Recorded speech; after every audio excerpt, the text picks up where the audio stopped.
How to allow? That's a really big question, and I don't necessarily have the answer, but I can give you some ideas and some inspiration, perhaps. So, many years ago, I was attending a church, and this particular sermon was about being willing. And willing and allowing are pretty similar. But anyway, the minister was talking about how he offered these healing sessions, and the people, all they had to do was sign up for one, and that would be that.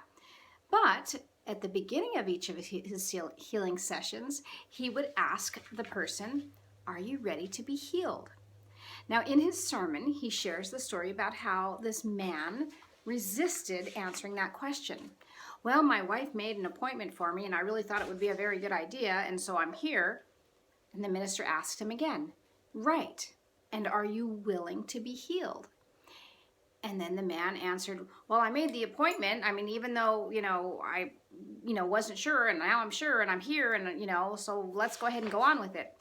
And the minister was very clear that he wanted him to be more participatory and willing. Are you willing to be healed? So the question is, the willingness is part of it, right? It's that willingness to say yes. Yes to who we are, yes to our gifts, yes to hearing the answers. And in that willingness, there is an essence of allowing. So, the other situation that happens again and again for me personally as as an intuitive is people will call me with questions, obviously, and oftentimes they're in areas that are a little bit sticky for them. Most people don't call me to say, "Oh gee, I just want to see what a reading's all about." They usually have something going on. But many times their question, work, health, relationship, will be where can I do this, or should I do that, or what about this? And as I give them information, as much as it would be really easy for me to say, "Oh, this is going to happen and you should marry this person and all will be well," it doesn't work that way, not for me. Basically, what I see are their gifts. I see where they're empowered. I see their choices, and I lay those out for them. Now, oftentimes when I lay out these options, I'll get that, "But I can't do this because of this." "Well, that won't work." "Well, you don't really know what it's like to have." Okay. So I don't have the magic pill answer, but I do see some options. And the question is are they willing to step into this energy, this new endeavor, to their own power, and start to allow? In my own life, I was really good at manifesting growing up. And part of it was because I was taught, create a little vision board. Oh, say these magic words, or, believe, or, whatever. And so, as children are very open to all kinds of beautiful higher forces, running through them because they are so connected to spirit, they still have this element of believing.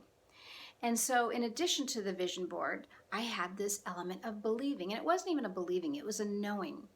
And I simply knew that I always got what I needed, and that if it wasn't what I wanted, it would be just right for me. It would be even better. I just had that knowing. When my life started to fall apart, however, I was now in my 30s, I stopped feeling so connected to believing. Life was getting harder. Things were a little bit crunchy. My marriage was falling apart. Things weren't manifesting the way that I had wanted them to. And so as things were not working for me, not only did I start wanting to control more, but it became harder to be willing. It became harder to allow, and it certainly got a lot harder to believe or to know. So, where are you in that spectrum? Are you ready to be willing in some way? So when you ask, are you listening for the answers? Are you willing to hear them? Are you willing to say, of those three choices, which ones feel like it's a possibility? Are you allowing for your higher self to guide you? Are you allowing for change? And have you started to find that element of belief again And can you anchor that belief in knowing? We can cover those another time, but I thought I would at least start with this idea of, allowing and how to allow. No, this is not a cooking show. It's just an opportunity for me to make breakfast and talk to you this morning while my kids are at school. I was lucky enough to have my neighbor, who also happens to be my landlord, take my children to school this morning because she and I both work at the school. I work there one day a week. Today's my day, but I don't have to be there till 10:45, so it's all good. Anyway, I really wanted to go back to this picture and this idea of allowing. And before we go into manifesting, which we can do an entirely different time, the essence is learning to allow who you are. Now, what I want to offer up is who you are is inherently this spiritual being.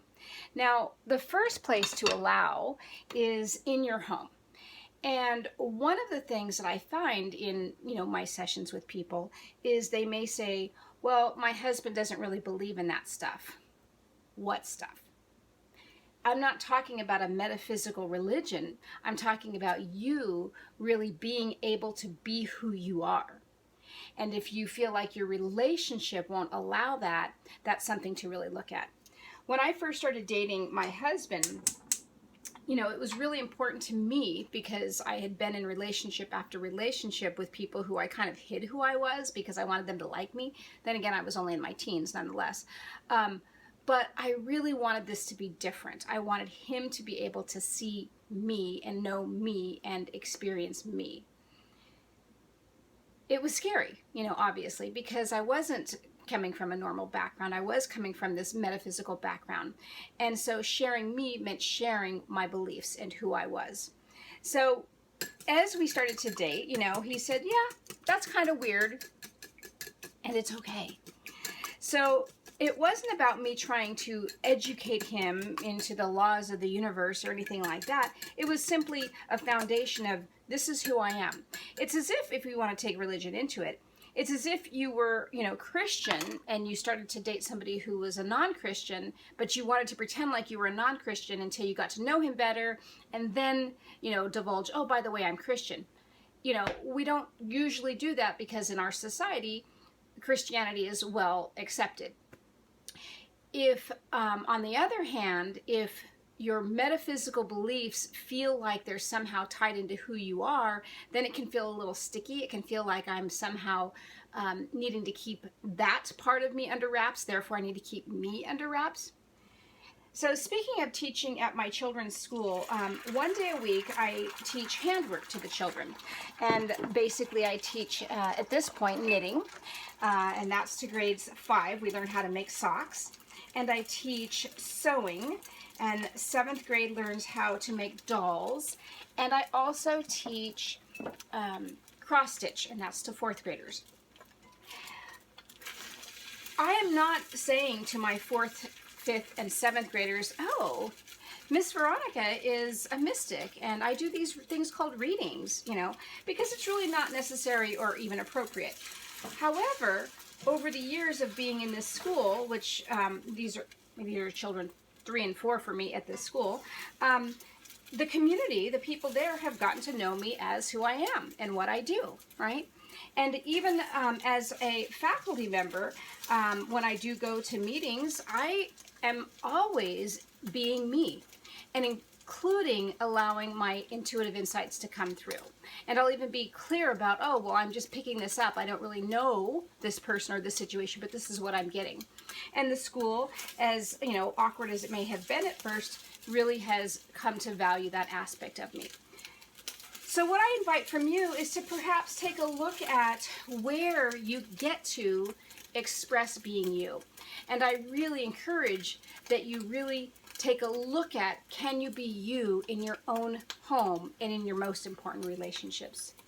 Because if you can't, that's going to be a huge change to suddenly push that door open that's been locked for so long and start to allow. So allowing doesn't have to, again, be something really grand, really big, anything, to, going off to the Himalayas or anything like that. It can be simply saying, I'm going to start expressing and allowing me to be seen and understood by my most intimate relationships. And so while I'm taking a minute to fill up my gas tank on my way to go teach, I thought I'd share a funny story with you. About 10 years ago, when I was first doing readings, my son was in second grade, and he and his buddies used to love to play all these different imaginations. Now, of course, in kindergarten, it was around dinosaurs, and then it, evolved into searching for aliens. And they used to go outside and look at the stars at night and look for UFOs. So in about third grade, before I started teaching at the school, I would come in and help. I was a volunteer. And one time he and his buddy approached me, and his buddy, who was very intellectual and very curious and had very conservative parents, asked me, "So I understand that you speak to inanimate objects." And I kind of was taken off guard a little bit, had to think about it, and I said, "Well, not exactly. I don't really speak to inanimate objects." And my son looked at me and he says, "Mom, what about the house?" "Yeah, I did speak to a house once, but that's not really usually the case." At that point, the child then asks, "Have you ever spoken to or seen an alien?" And at that point, I thought, okay, time for ending the conversation. I directed him to something else. I answered it haphazardly, just to respect the boundaries of what his parents might want me to say to him. And also because I didn't feel like that time and place was the appropriate place to divulge. So anyway, this point is that just because I am who I am and do what I do doesn't mean I have to have it spewing all over the place all the time, right? And with this particular case, I really wanted to be as honest as I could with a child asking me questions, but also be respectful of his parents. And we can go into the alien story another time, but it was very interesting. Basically, it was just a reading at a fair, and the man was asking me whether or not he was from here, and I just saw him very clearly he wasn't. Anyway, just wanted to throw that out. I thought it was a cute story, and we'll go from this point.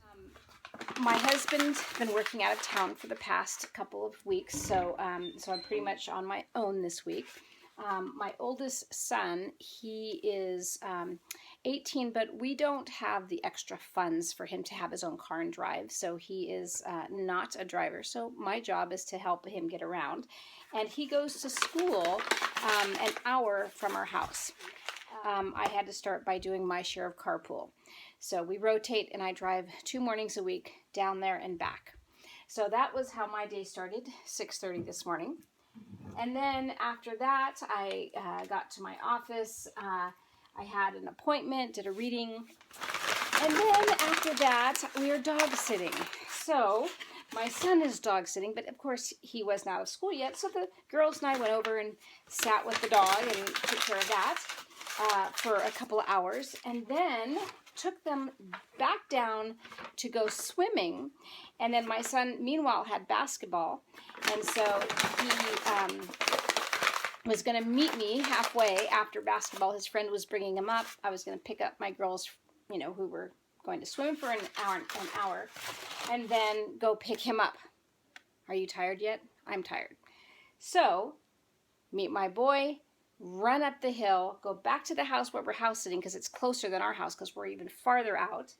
And meanwhile, my son was invited to speak at my daughter's school because they were having a parent meeting tonight for my daughter's class, and he was going to come in and speak. So I'm on the tired side, and in spite of all of this busyness, I still am a mystic, right? I still am intuitive, right? But I'm still a mom. I still have a life. And one of the things is that when I do readings for people, they'll often get caught up in, oh, but I can't do this, as I was speaking to earlier, or, oh, there's this obstacle. Yeah, I get obstacles. I get this real life that gets in the way of us pursuing our dreams, of us doing what we are here to do. So I just want to share with you how it's possible to do it anyway. How it's possible, if something's important enough to you, if your soul is calling for you to express who you are, to start doing readings, let's say, I'll just use my own example. then I'm going to figure out how that's going to work into my schedule, right?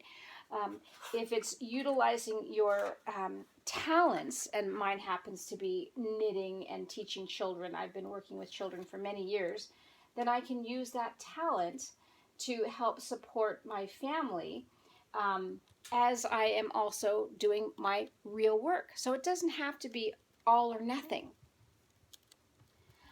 I think it's important to show you my life because, again, when I do readings for people, it's not just that they have excuses, but they actually think that I don't know, that I have this really cush life and that I'm sitting there giving them this spiritual advice and I have no clue. Trust me, I have a clue.